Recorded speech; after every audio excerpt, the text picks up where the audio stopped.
ವೀಕ್ಷಕರೇ ನಮಸ್ಕಾರ, BN ಟಿವಿಗೆ ಸ್ವಾಗತ. ವೀಕ್ಷಕರೇ, ಲೋಕಾಯುಕ್ತ ಎಡಿಜಿಪಿ ಚಂದ್ರಶೇಖರ್ ಹಾಗೂ ಕೇಂದ್ರ ಸಚಿವ HD ಕುಮಾರಸ್ವಾಮಿ ನಡುವಿನ ವಾಕ್ಸಮರ ಈಗ ಮತ್ತೊಂದು ಹಂತಕ್ಕೆ ಹೋಗಿದೆ.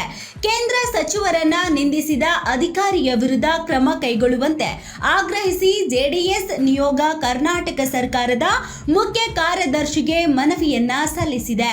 ಕೇಂದ್ರ ಸಚಿವ HD ಕುಮಾರಸ್ವಾಮಿ ಅವರ ಬಗ್ಗೆ ಕೊಳಕು ಭಾಷೆಯನ್ನ ಬಳಸಿ ದುರ್ವರ್ತನೆ ತೋರಿರುವ ಲೋಕಾಯುಕ್ತ ಎಡಿಜಿಪಿ ಎಂ ಚಂದ್ರಶೇಖರ್ ವಿರುದ್ಧ ಜಾತ್ಯತೀತ ಜನತಾದಳ ಪಕ್ಷವು ಮುಖ್ಯ ಕಾರ್ಯದರ್ಶಿ ಶಾಲಿನಿ ರಜನೀಶ್ ಅವರಿಗೆ ದೂರನ್ನ ನೀಡಲಾಗಿದೆ.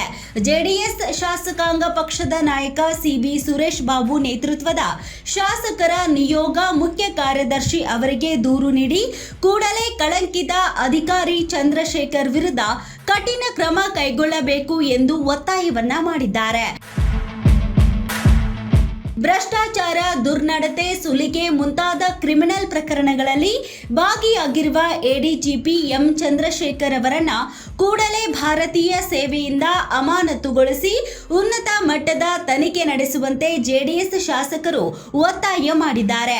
ಇದೇ ವೇಳೆಯಲ್ಲಿ ಸುರೇಶ್ ಬಾಬು ಅವರು ಚಂದ್ರಶೇಖರ್ ಅವರ ವಿರುದ್ಧ ಕೇಳಿ ಬಂದಿರುವ ಅಧಿಕಾರ ದುರುಪಯೋಗ, ಸುಲಿಗೆ, ಬ್ಲಾಕ್ ಮೇಲ್ ಇನ್ನಿತರೆ ಆರೋಪಗಳ ಬಗ್ಗೆ ಮಹತ್ವದ ದಾಖಲೆಗಳನ್ನು ಸಲ್ಲಿಸಿದ್ದಾರೆ. ಹಿಮಾಚಲ ಪ್ರದೇಶ ಕೇಡರ್ನ ಅಧಿಕಾರಿಯಾಗಿರುವ ಚಂದ್ರಶೇಖರ್ ಅವರು ಸಬೂಬುಗಳನ್ನ ಹೇಳಿಕೊಂಡು ಕರ್ನಾಟಕದಲ್ಲೇ ಹಲವು ವರ್ಷಗಳಿಂದ ಬಿಡಾರ ಹೂಡಿ ಮಾಡಬಾರದ ಭ್ರಷ್ಟಾಚಾರ ಕಾರ್ಯಗಳನ್ನ ಮಾಡಿದ್ದಾರೆ ಎಂದು ನಿಯೋಗ ಆರೋಪವನ್ನ ಮಾಡಿದೆ.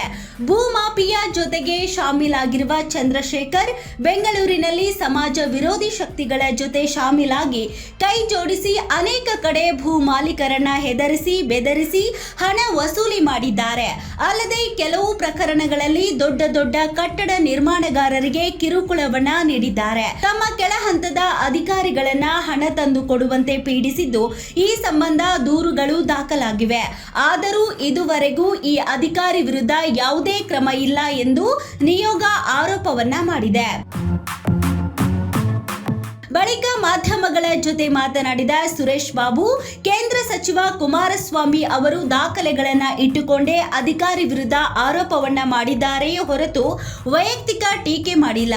ಆದರೆ ಚಂದ್ರಶೇಖರ್ ಎಲ್ಲ ಮೀರಿ ತಮ್ಮ ಸಹೋದ್ಯೋಗಿಗಳಿಗೆ ಪತ್ರ ಬರೆಯುವ ಮೂಲಕ ಉನ್ನತ ಹುದ್ದೆಯಲ್ಲಿರುವವರ ಅವಹೇಳನ ಮಾಡಿದ್ದಾರೆ ಎಂದು ದೂರಿದರು. ಚಂದ್ರಶೇಖರ್ ಒಬ್ಬ ಕಳಂಕಿತ ಅಧಿಕಾರಿ. ಅವರು ನಾಗರಿಕ ಸೇವೆಗೆ ಕಳಂಕಕಾರಿ. ಇಂತಹ ವ್ಯಕ್ತಿಯನ್ನ ನಾಗರಿಕ ಸೇವೆಯಲ್ಲಿ ಮುಂದುವರಿಸುವುದು ಸರಿಯಲ್ಲ. ಕೂಡಲೇ ಆ ವ್ಯಕ್ತಿಯನ್ನ ನಾಗರಿಕ ಸೇವೆಯಿಂದ ಅಮಾನತು ಮಾಡಬೇಕು ಹಾಗೂ ಅವರ ವಿರುದ್ಧ ಸ್ವತಂತ್ರ ತನಿಖೆ ನಡೆಯಬೇಕು ಎಂದು ಒತ್ತಾಯವನ್ನ ಮಾಡಿದರು. ಮತ್ತಷ್ಟು ಸುದ್ದಿಗಾಗಿ ನೋಡ್ತಾ ಇರಿ BN ಟಿವಿ. ಲೈಕ್ ಮಾಡಿ, ಶೇರ್ ಮಾಡಿ, ಸಬ್ಸ್ಕ್ರೈಬ್ ಮಾಡಿ. ಇದು ನಿಮ್ಮ ಧ್ವನಿ.